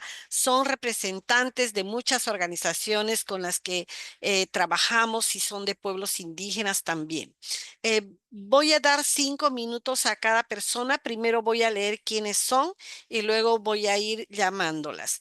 Está Jovita Reategui, secretaria de Prensa y Propaganda del Comité Ejecutivo Nacional de la Central Única Nacional de Rondas Campesinas del Perú. Está luego Antonia Cochachi, también del Consejo Consultivo Nacional de la CUNAR Perú. Luego está Lucas Pari, representante de la Unión Nacional de Comunidades Aymara, UNCA. Está también Elmer Kunchín, presidente de la Federación de la Nacionalidad Achuar del Perú, FENAP. Entonces vamos a empezar por Jovita, tiene cada uno 5 minutos y si alguna otra persona pueden escribir, también quieren escribir por el chat o preguntas o comentarios, también lo pueden ir poniendo. Mientras empezamos con Jovita. Adelante, Jovita, te escuchamos. ¿Qué tal, doctora? Saludarlo especialmente a nuestros expositores de diferentes lugares que están, por ejemplo, Colombia, y al mismo tiempo Brasil, Brasil. de Brasil, nos están ilustrando enormemente en lo que concierne sus experiencias y los procesos del censo, ¿no? Entonces, quien le habla en algún momento, en 2007, también ha trabajado en este censo, y qué mejor escuchando la experiencia diferente hacia su país de ellos, ¿no? Sin embargo, cabe recalcar que es una bonita experiencia en la cual a nosotros nos va a servir de mucho, porque nuestro país, llamado Perú, hasta el día de hoy no están haciendo este tipo de trabajo de coordinación, por más que uno se viene luchando. Esperamos que en algún momento tomen conciencia, porque muchas veces estos censos están siendo sueltos. Sueltos les digo porque no hay responsabilidad de parte del gobierno y de parte de las municipalidades, que son entes principales, los responsables hacia estos censos. Entonces, nos damos cuenta, tanto en Colombia y en Brasil es muy diferente su caso en estos censos, ¿no? Que ellos se han realizado. Sin embargo, nosotros también estamos en la búsqueda de los derechos que les corresponde a cada uno de los pueblos, como escuchamos, a los pueblos indígenas, a los pueblos originarios, y que sean también involucrados no solamente las personas mayores, sino también serían censados todos nuestros niños, porque muchas veces los censadores llegan solamente, les censan a los adultos, pero no llevan los nombres, datos completos de los niños que acompañan el hogar, entonces ellos quedan sueltos. Entonces yo pienso, desde mi punto de vista, sería reformar este trabajo con la experiencia de los hermanos de Brasil y de Colombia para que también en nuestro querido Perú se haga de esta manera. Es más, he escuchado que dice en el tema de catastro, ¿no? No están considerando, porque si nos damos cuenta, nosotros podemos ser conscientes que cuidamos el medio ambiente, pero hay gente irresponsable que sabiendo que está prohibido de depredar, de cortar árboles que realmente sirven para respaldo de las orillas de los ríos, entonces le están derribando, le sirve como madera, ¿no? Entonces yo pienso que desde allí nosotros también tenemos que ver que nuestros pueblos sean considerados legalmente tal como manda la ley. Dice bien claro en la consulta previa, ¿verdad? Entonces creemos que los pueblos indígenas, los pueblos originarios, lo que se acaba de escuchar, entonces aquí en nuestro Perú están queriendo dejarlos sueltos. Y eso creo que nosotros no podemos permitirlo porque desde años atrás han sido ellos, todos los pueblos indígenas, porque nosotros sabemos perfectamente y conocemos diferentes pueblos en el Perú también, que contamos con los pueblos indígenas, también con los pueblos originarios. Sin embargo, este gobierno trata de dejarlos a un lado, ¿no? Entonces, y eso no debemos nosotros permitir. Siempre debemos pedir que se respeta la consulta previa, tal como ellos ya la han puesto en práctica, ¿no? Y nosotros también tenemos que hacer respetar este artículo de 169, que es la consulta previa, ¿no? Y que todos Un nosotros los minuto, Jovita. Perdona, un minuto, Jovita. Voy a ser un poco tirana con el tiempo, perdóname. Un minuto te queda. ya, ok, Continúa. gracias. Pensaba, me está diciendo. Ya, entonces creo que, doctora, los que aquí en este censo que tiene que ser responsable, estamos solicitando que también no nos discriminan, no nos marginen, ¿no? Creo que todos nos merecemos el mismo derecho y al mismo tiempo que los censadores que no sean solamente personas allegadas de las autoridades, sino tienen que ser las personas que conocen la realidad de este lugar, de los hechos de cada uno de los pueblos, porque ¿quién más puede dar la mejor información? Son de los lugares que viven, porque de nada sirviera que vayan por ejemplo, a mi región San Martín, que vaya un personal de Lima, no conoce la realidad. Sin embargo, de nuestra región sí conocen su propia realidad en cada uno de los pueblos y en lo más recóndito del país en que vivimos. Entonces yo creo eh, que es muy importante, doctora, y nuestros hermanos que están escuchando, que también han trabajado bastante y nosotros también. Esa experiencia de ellos nos va a servir bastante, doctora. Muchas gracias. Gracias por sus comentarios y sus preocupaciones, ya viendo desde Perú lo que pasa, ¿no? Y contrastando con las experiencias acá de Colombia y Brasil. Le damos la palabra, por favor, a Antonia. También tiene 5 minutos, por favor, Antonia Cochachi, de CUNAR también.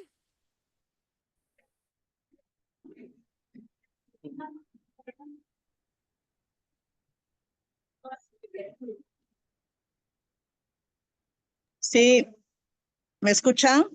Sí, sí le escuchamos, Hola. Antonia. Adelante.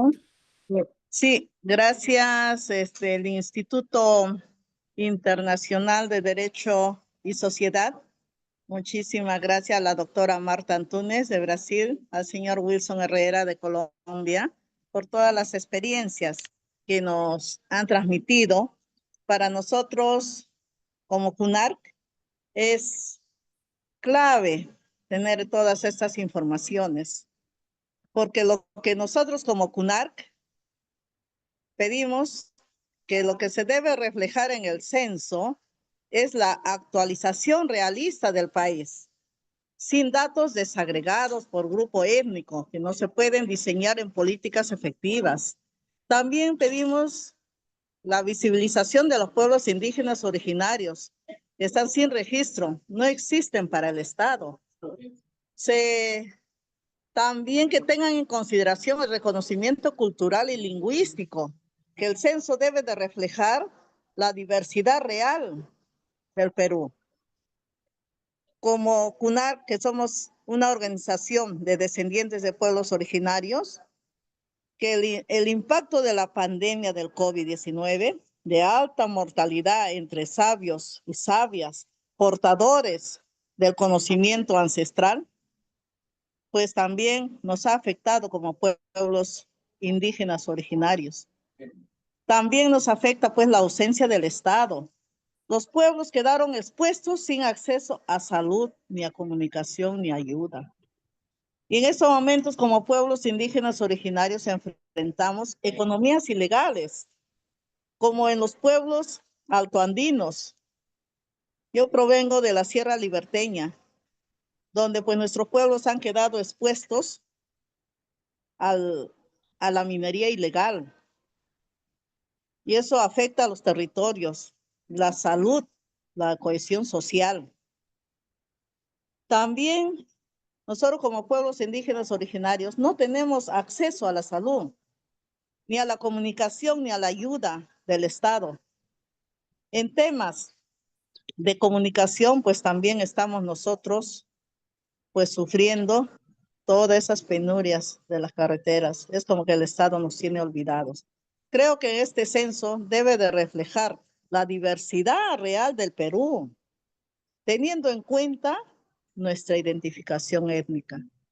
Lo que ha manifestado la compañera Jovita, también que se tiene que tener en cuenta, pues que los censadores tienen que tener una cultura étnica, tener conocimientos interculturales, para que de esa manera pueda tener el mismo lenguaje de las personas a quienes están censando. Pues los pueblos indígenas originarios no son solo parte de los problemas del país, también debemos de ser parte de las soluciones. Por eso que la CUNARC pide la visibilización de los pueblos indígenas originarios. Es el primer paso para una sociedad más justa, inclusiva y democrática. Nosotros como organización descendientes de pueblos indígenas originarios, pues esperamos que esta vez este Censo Nacional 2025 sea considerado en forma intercultural. ¿Sigo? ¿Todavía me queda un minuto?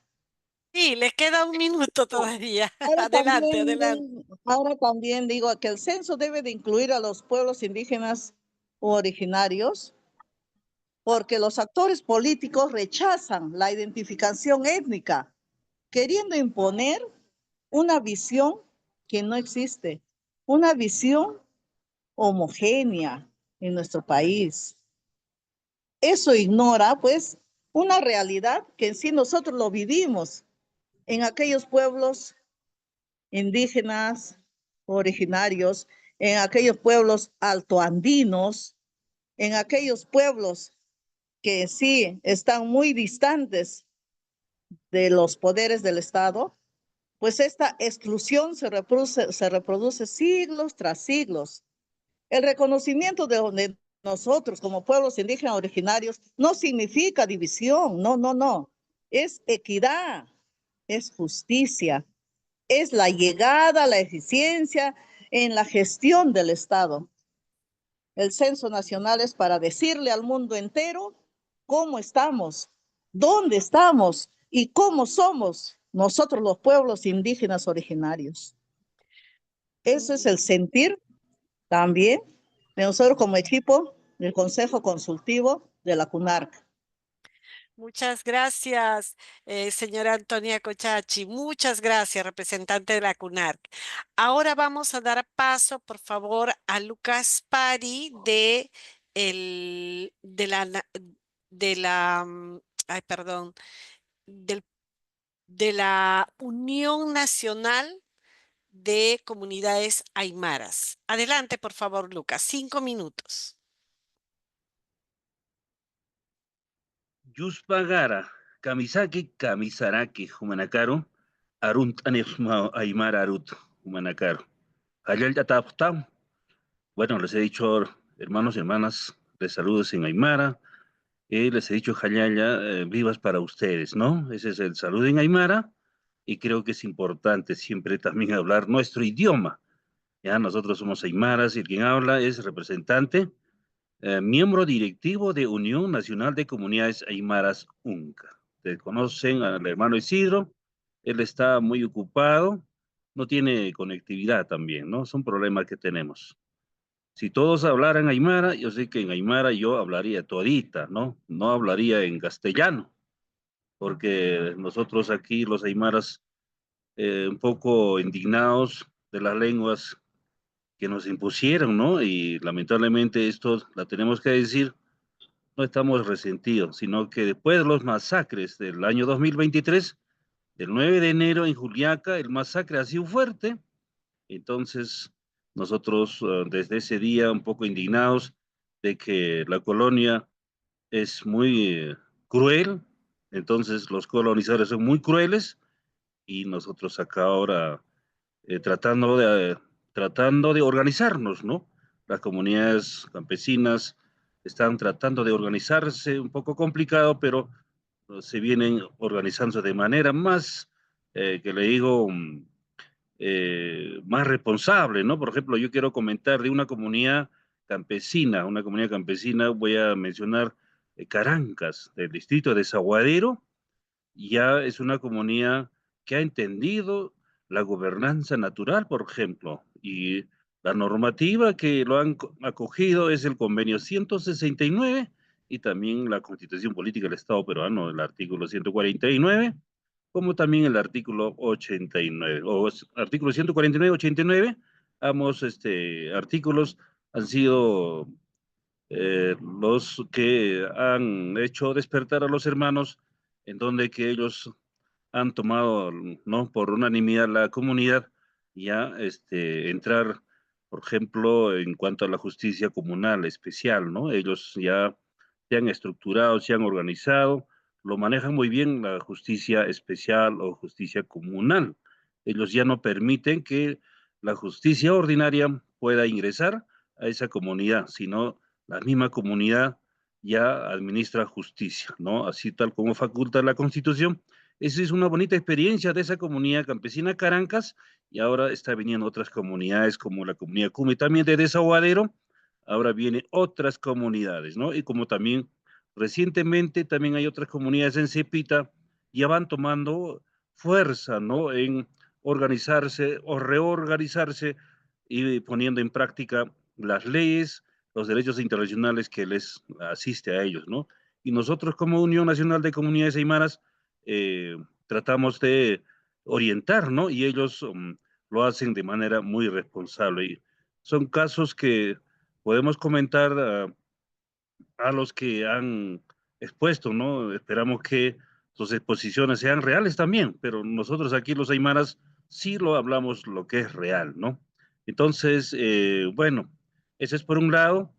Y ahora, para nosotros, es preocupación el tema del censo. Precisamente, el censo es importante, pero sin embargo, hoy hemos tenido una reunión con el responsable de INEI de la región Puno, una persona de profesión ingeniero, quien nos ha dado, por ejemplo, pautas, ¿no? Que es cómo se va a desarrollar. Pero en conclusión se ha llegado de que el Estado peruano va a aplicar tal conforme como se hizo en el año 2017. Eso es lo que ha informado, ¿no? Entonces, ahí las preguntas son los mismos, eso es lo que dijo. Pero en las preguntas, ¿no? De ese censo, precisamente pide nombre de los presidentes de las comunidades, el celular del presidente de las comunidades, el sector pide, pues, ¿no? Cosas que no son tan relevantes para nosotros. Como había iniciado al inicio, digamos, de mi participación, nosotros estamos, sinceramente, eh, bueno, entonces, lo que vamos a, por ejemplo, acá mencionar el tema, por ejemplo, de el APU, por ejemplo, dice acá, ¿ya? Nombre del APU, dice acá, por ejemplo, ¿no? O sea, está pidiendo nombre del presidente de la comunidad, ¿no? Está pidiendo apellidos, está pidiendo el número de celular, está pidiendo cuántas veces ha sido elegido, y así, cosas, ¿no? Que no tiene tanta relevancia. Entonces ahora nosotros aquí estamos ya, como había dicho, indignados. Las leyes del Estado peruano no nos protege, no nos considera, pero sin Un embargo, minuto, perdona, Lucas, un minuto nomás. perfecto. Entonces, en esa situación estamos apreciados, estimados, los aymaras, tanto de Tacna, Moquegua, ya conversamos con los dirigentes. Entonces, eso es lo que yo puedo dar a conocer y más adelante seguramente estaremos también atentos que se pronuncia Ministerio de Cultura y la Comisión Multisectorial, ¿no? En eso estamos en cuanto al censo. Entonces hay desconformidad y ayer hubo movilizaciones, ¿no? Yo les puedo comentar, esperamos que este censo puede ser beneficioso para esta población aymara, ¿no? Entonces, Yuspagara, Paisuma, Humanacataque, ¿no? Aymara Roja o Camaraquipi. Arontanos no Maste y Acauras Camachinijay. Bien, vamos a pasar a al último comentario, 5 minutos, al presidente de la Nacionalidad del Pueblo Achuar del Perú, PENAP, Elmer Kunchim. Adelante, presidente Elmer.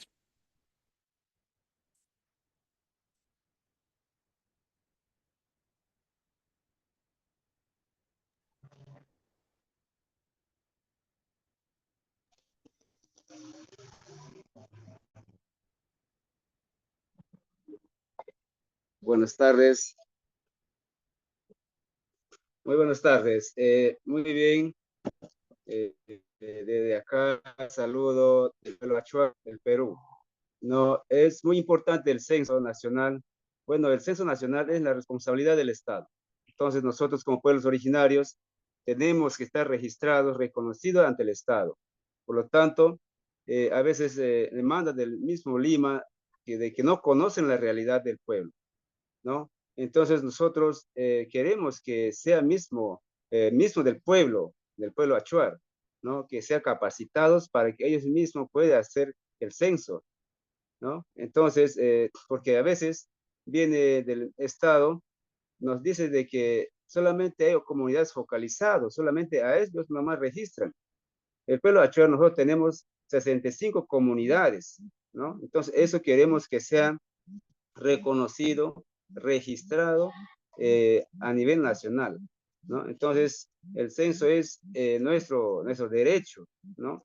Por eso tenemos que estar registrado y al mismo tiempo hacer convenio con la INEI, porque nosotros queremos que sea nuestro propio hijo que sea capacitado para realizar este trabajo. Por ejemplo, las fronteras nos consideran rural 1. Rural 1, claro, somos rural 1, pero algunas comunidades están considerados rural 2, que significa que es urbano, que vive en la ciudad.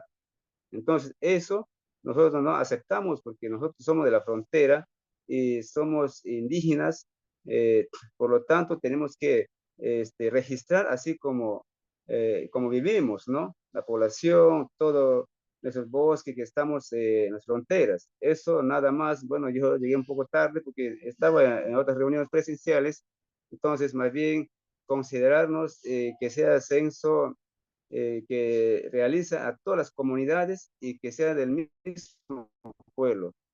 Muchísimas gracias desde Achuar, Perú. Muchas gracias, presidente Elmer. De repente, para ir cerrando, yo quisiera que los dos ponentes cierren. Les quiero hacer una pregunta. ¿Qué recomendaciones podrían dar a los pueblos que están acá y han comentado su necesidad, ¿no? Y cómo hay una brecha grande en Perú de entre el Estado, lo que está haciendo respecto al censo. Entonces, ¿qué le recomendarían a los pueblos para que efectivamente logren esta coordinación con el Estado?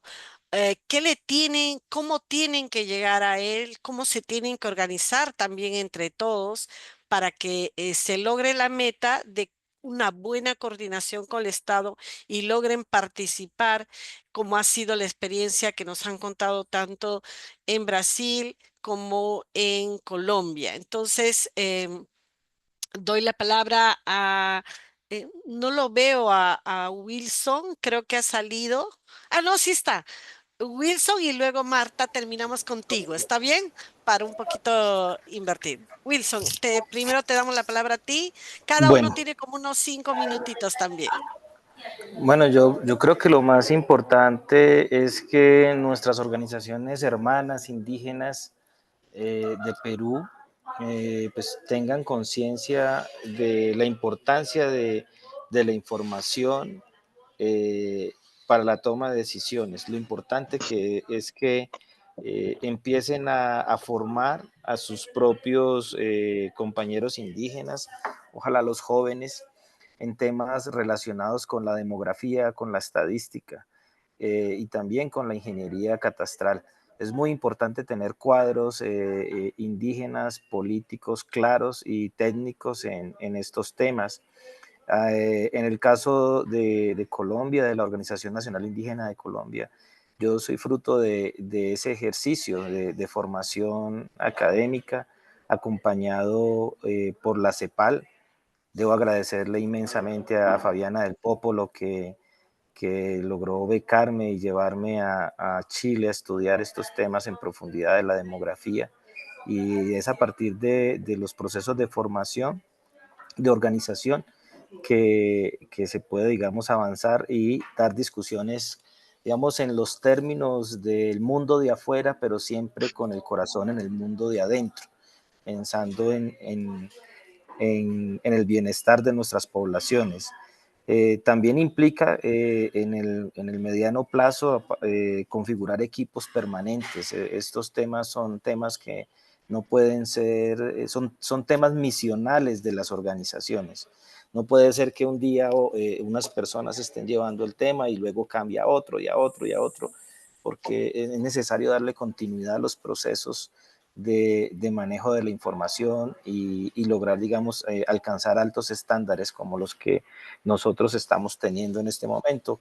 Quiero contarles que estamos próximos a iniciar, a ser operadores catastrales como Organización Nacional Indígena de Colombia, al igual que otras organizaciones, en este caso empresas privadas, son contratadas por el Estado para levantar la información de orden catastral. La Organización Nacional Indígena de Colombia está lista, presta ya para salir a trabajar con sus propios equipos, a recoger toda la información, hacer todo el ejercicio logístico, pero también el ejercicio de procesamiento de la información, de estandarización de la información, de custodia de la información, es decir, a darle un valor agregado más allá de hacer la logística que demandan estos operativos tan grandes, sino hacer en últimas nuestro objetivo o alcanzar nuestro objetivo, que es ser productores de información.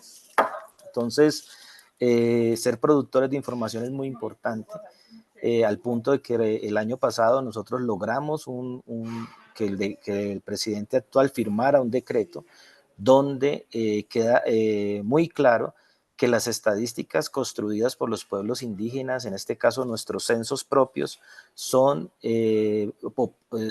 datos oficiales, son datos que son utilizados, por ejemplo, para un tema muy importante en Colombia, que es la asignación de los recursos del Sistema General de Participación.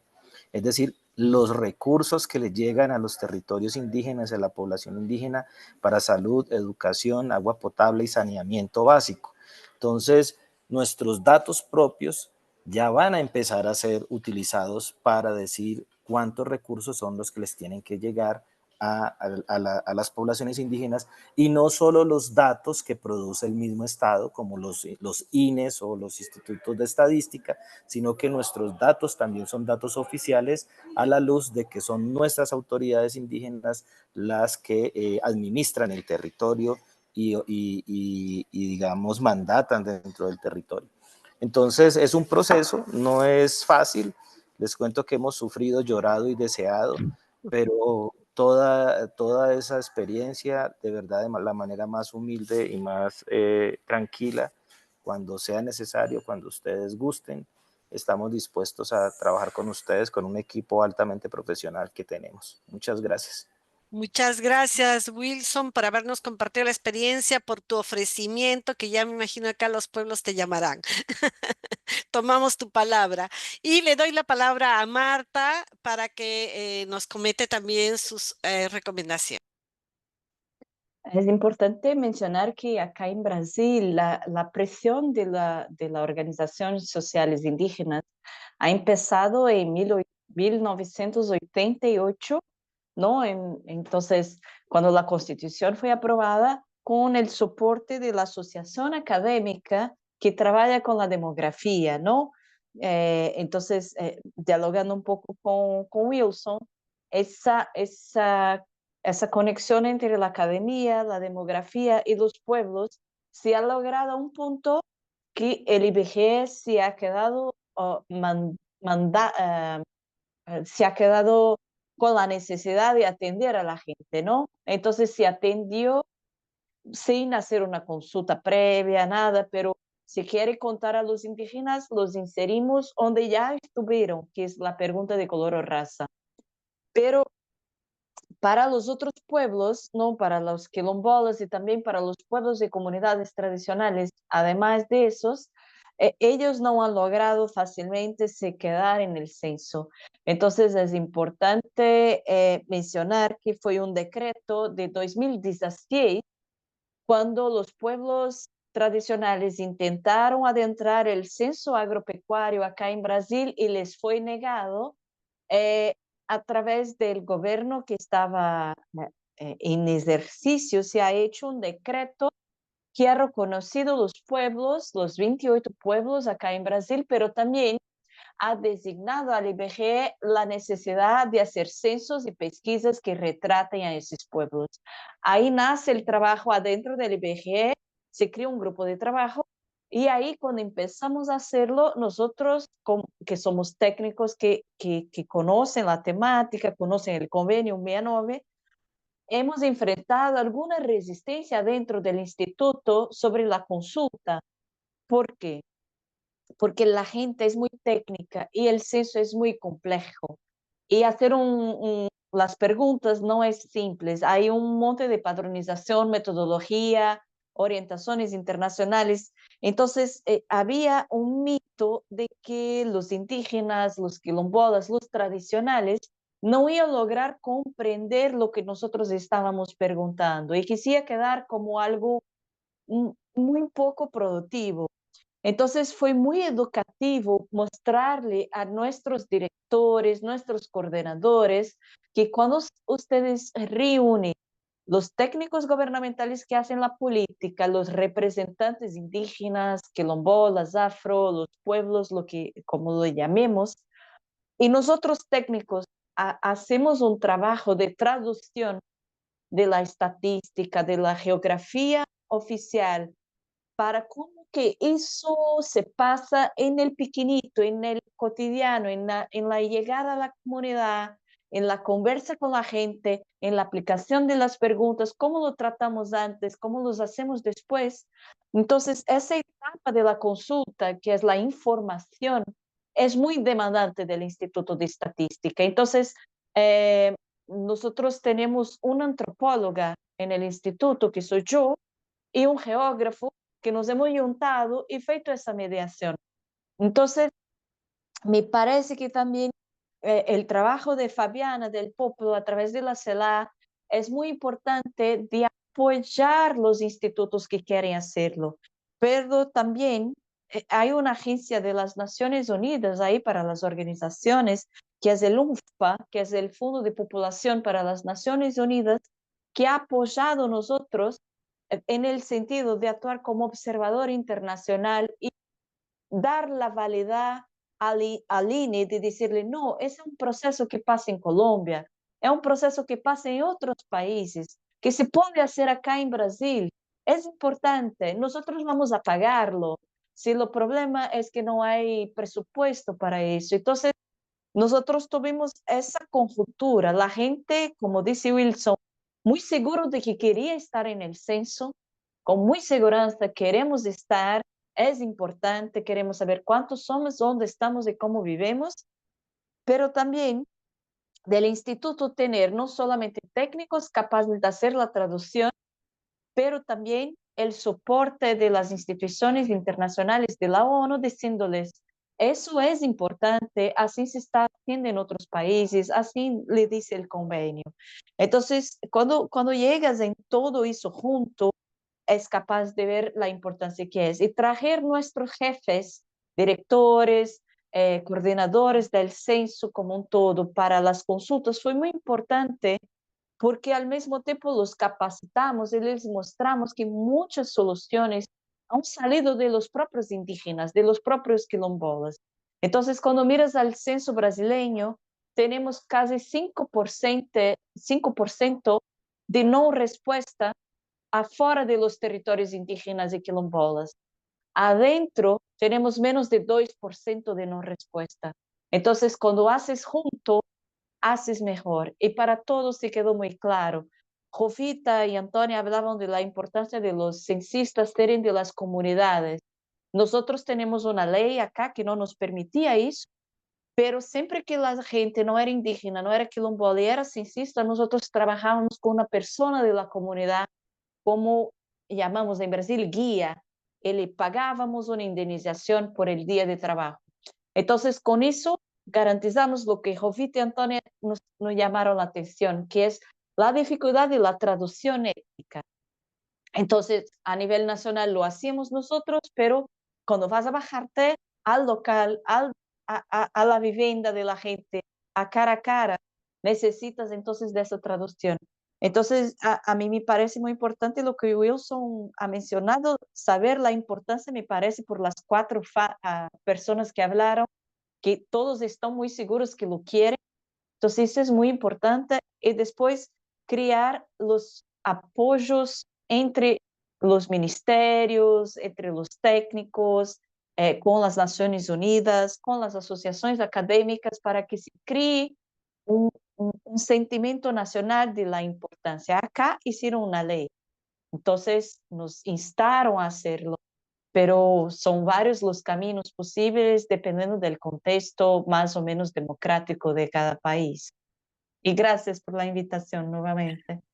Nuevamente, gracias más bien a ti, Marta, por todas estas recomendaciones que acá los pueblos te están escuchando y creo que ya les toca mano a la obra, como dice, unirse y ver todas estas aristas para lograr un censo en donde realmente se logre la autoidentificación, que es lo que queremos, el reconocimiento individual. El próximo seminario vamos a tener la preocupación del reconocimiento colectivo, que todavía los pueblos acá están queriendo que se haga una ley para que se les reconozca como pueblo, porque ahorita se los reconoce fragmentadamente, solo por comunidades. Y, por ejemplo, el pueblo Achuar, que ha dicho son 66 comunidades, no se les deja inscribir su personalidad jurídica como pueblo y solamente quieren reconocimiento de comunidades. Pero eso vamos a tratar la próxima seminario. Les invitamos a todos ustedes porque creo que es importante debatir estos temas, hablar y traer estas experiencias tan exitosas. La verdad, yo me he quedado fascinada de las 2 experiencias, me da ganas de estar en esos lugares porque se logra esa participación y se da efectividad a los derechos de los pueblos indígenas, da que somos unas sociedades plurales, donde los pueblos indígenas, los afro, las quilombolas, están acá presentes, son parte de nuestra ciudadanía. Bien, creo que eso es todo. No sé si alguien más, la foto de rigor, por favor, prendan sus cámaras. Qué pena que Wilson se ha tenido que ir, seguro tenía que hacer, pero prendan sus cámaras y nos hacemos una foto de rigor. Araceli, por favor, avísanos.